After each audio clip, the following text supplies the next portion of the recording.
ഗുരു നിത്യചൈതന്യയുടെ പ്രിയ ശിഷ്യനായ ഷൗക്കത്ത് സർ എഴുതിയ കബീർ ജീവിതത്തിലേക്ക് ഒരു ഹൃദയവഴി എന്ന പുസ്തകത്തിലെ ചെറിയൊരു ഭാഗം.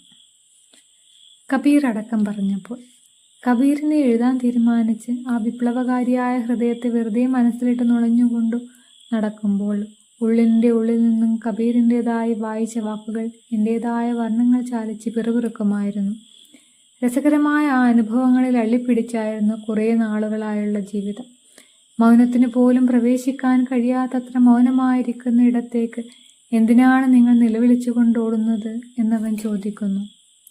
കാശിയിലെ അമ്പലങ്ങളിലും മസ്ജിദുകളിലും ഗംഗാതീരങ്ങളിലും അലയടിക്കുന്ന ഭക്തി നിലവിളികൾ അസഹ്യമായപ്പോഴാവും അദ്ദേഹം ഇങ്ങനെയൊക്കെ പാടിപ്പോയത്.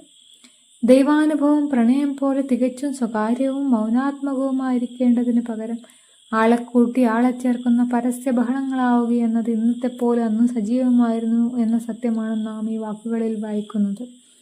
ഒരു ഉറുമ്പിന് പോലും പ്രവേശിക്കാൻ കഴിയാത്തത്ര ഇടുങ്ങിയ വഴിയിലേക്ക് എന്തിനാണ് നിങ്ങൾ കാളവണ്ടി നിറയെ സാധനങ്ങൾ കൊത്തുനിറച്ച് വരുന്നതെന്ന് അദ്ദേഹം ചോദിക്കുമ്പോൾ ഇനിയും ആഗ്രഹങ്ങളുടെയും ദുരാഗ്രഹങ്ങളുടെയും ചപ്പുചവറും നിറച്ച മനസ്സുമായ ആ വഴിയിലേക്ക് പോകേണ്ടതില്ലെന്ന അറിവാണ് നമ്മിൽ നിറയുന്നത്, അല്ലെങ്കിൽ നിറയേണ്ടത്. ഒഴിഞ്ഞ മനസ്സുമായി നിറഞ്ഞു നിൽക്കുന്നവരിലെ ദൈവസാന്നിധ്യം സാഫല്യമാകൂ എന്ന യാഥാർത്ഥ്യമാണ് കബീർ എപ്പോഴും നമ്മിലേക്ക് എത്തിച്ചു തരുന്നത്.